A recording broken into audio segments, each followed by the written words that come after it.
Welcome to Dustiesbites. On this episode, I have a very special guest and a great friend, Peggy Flynn. Hi, Dusty. Hi, Peggy. How are you? Good. Wonderful. I'm glad that you were able to join us today. So I'm going to be teaching you a wonderful recipe. It's a pear pineapple salsa and a blackened swordfish, and you have a great treat for me and the viewers. What is that? Yeah, Dusty, today I'm going to show how to make a Waldorf salad. Well, I'm in for a treat because I've never actually experienced a Waldorf salad, so I hope you enjoy.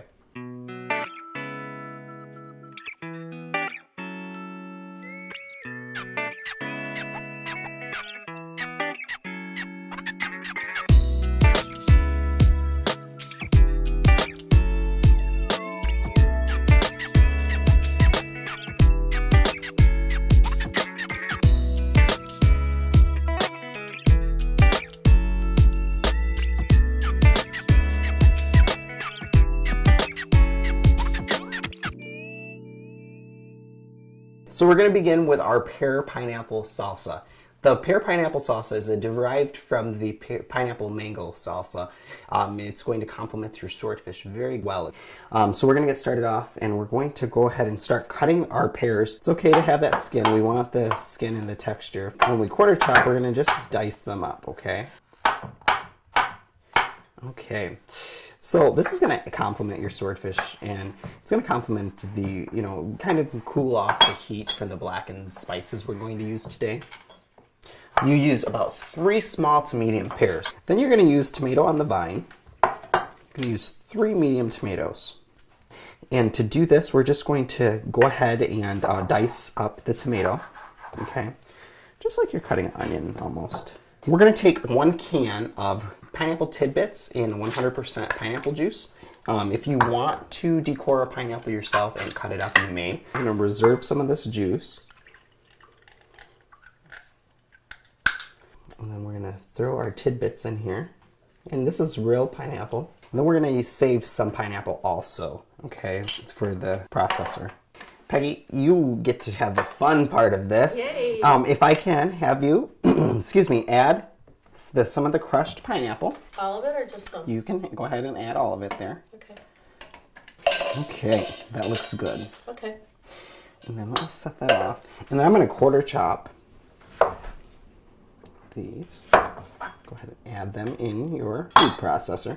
Then I'm going to add a little bit of our pineapple juice we reserved earlier. Okay. And then I'm using a salsa packet.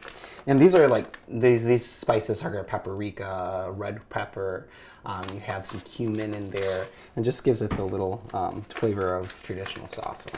That smells really good. Okay, you don't have to use the whole packet, but use some of the packet, okay? Also has dry cilantro, and I use Concord Farms. And then I will have you go ahead and just hit chop there. Okay.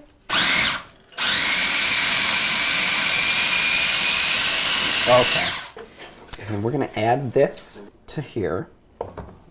As you do that, if you can stir for me, just kind of mix it up. Okay. You want to make this ahead of time because it does have to sit in the refrigerator because you want to serve it cold with your hot fish.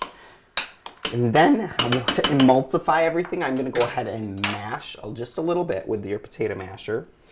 Just a little bit, kind of make it a chunky salsa.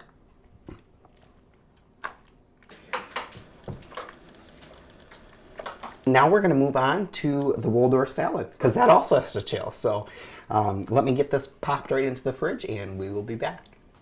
Okay, so for the Waldorf salad, so what you want to do is probably take 4 stalks of celery. Okay. And just chop them, like this. Okay. Bite size because they're going to become part of the dressing. Okay. Then if you just want to put it in that bowl, and we'll move on to the next ingredient, which are the apples. So this recipe, where did it originate then? It comes out of New York, out of the Waldorf Astoria Hotel. Oh, hence Waldorf salad, huh? Yeah, right. Okay, cool. Originated there, became famous. And here's that. And then for the apples? The apples, we're going to use the coring utensil. Okay. Takes a little bit of power. A little spray on that one. Okay. Cool. And you can use between 2 and 3 apples. We can basically start with the liquid ingredients, which if you want to cut that and juice it over there. And then we're going to add the yogurt. And you can use mayonnaise. The recipe calls for mayonnaise, but we're making it a little bit more healthy today, so we're going to use the Greek yogurt. Some yogurt. Okay. And then we just add the yogurt. And this is 16 ounces of yogurt. And we just need salt and pepper and some garlic. This is going to go along so well with that salsa and with that swordfish. That blackened swordfish you're going to love. And I'm so excited to teach you that recipe so you can go ahead and make it for your friends at home. Okay, so we're going to do the 1 clove of garlic. Depending on how much you like garlic. And then, like Dusty said, just use the salt and pepper to taste. Okay, and we're going to mince it then? Yep. My favorite part. Yeah, that's great. That's perfect. I think that'll be plenty, really. Yes.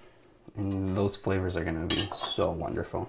And then we can just add some nuts. Sorry. And you use what type of nuts? I've got the black walnuts. And the black walnuts. And that's really all there is to making the base for it. And then, we'll just wait to add it to the lettuce when we get ready to eat. Okay. Okay. So I'm going to move on, and we're going to go ahead, and I'm going to teach you one of my favorite recipes, and that's a blackened swordfish. Yummy, yummy. Also, to complement this, are doing an asparagus, mushroom, and green onion saute. And then we're doing the blackened swordfish with the Waldorf salad, which is going to be amazing. So if you want to get started, Peggy, go ahead and take an asparagus, and where it's weak, go ahead and snap it, okay? We pre-washed some Bella mushrooms. You can just slice them however you want, the Bella mushrooms, so they don't have to be very fancy because they're just going to saute and shrink. We're going to saute them today with some olive oil, some raspberry vinaigrette, and salt, pepper, cracked pepper, and then get a nice sear going on them. Okay, so now we're going to get to our blackened swordfish.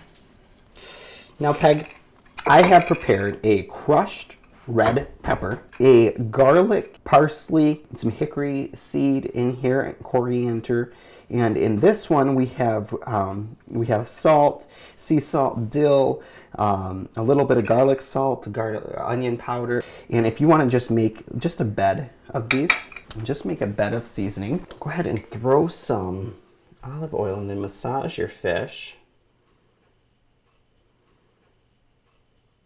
We're going to take one of the fillets, and to blacken it, we want to get a nice coat on each side, okay? Okay, so we have about 3 tablespoons of oil in each one. I'm going to go ahead and add my vegetables.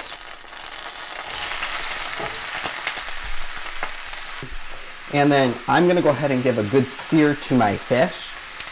You want to be careful when you're adding your fish because it's going to, oil is very hot. And I'm going to actually use my screen so I don't get you, Peggy, there. Okay, so our fish is going to go ahead and blacken. And we're going to go ahead and add some salt. Okay. Just to taste here. We can hike that up here. Yeah, I think we need a little now that you got them all in there. And some pepper here.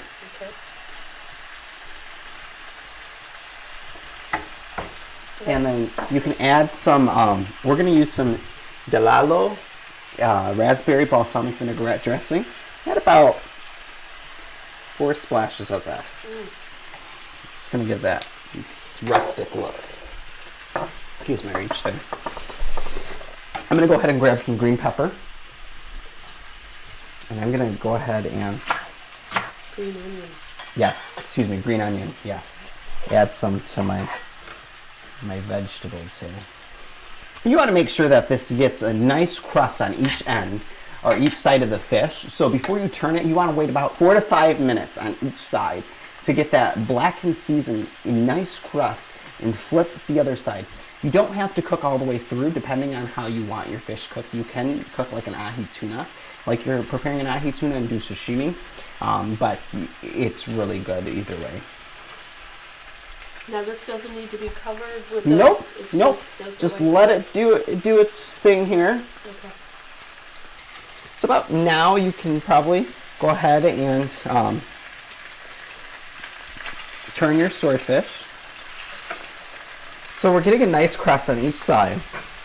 And we're going to let this go for about, 3 to 4 more minutes on this side. And depending on how you want to prepare it, I'm going to do it just where we can still see a little bit of red. Now this is looking good. If you want to go ahead and turn a little bit more here. And like we said, see those mushrooms? They're going to shrink because mushrooms are 90% water retention. So when you cook down the water and the water releases, the mushrooms will shrink. Okay, we're gonna give it one more flip. Look at that. Look how beautiful that is. Look how beautiful that encrust is. And that's what we want. We want this crust just like this. So we went ahead and took out the salsa and the Waldorf salad out of the fridge. Then we went ahead and took off the swordfish and our vegetables. Okay, and we want to use these mushrooms also. Oh yeah. Because these mushrooms are going to bring in some flavor from that raspberry balsamic vinaigrette that we did. Right. Okay. And then next, we're going to start plating our swordfish here. Just, garnish it on top. We're going to use our pear and pineapple salsa here. Okay? Yum. And we're going to just make a little nice spot of it. Let's move on to our salad here. Yeah, let me just get show out you of how your to way. Quickly plate the salad. It's just red leaf lettuce. I'm going to take 2 leaves going opposite ways. So, like we said, healthy, fast, affordable, organic, simple. 45 minutes, you can have a 5-star, 2-course meal. I'm Dustin Morell, and I'm out, and thank you for tuning in to Dustiesbites, and thank you for welcoming my guest, Peggy Flynn.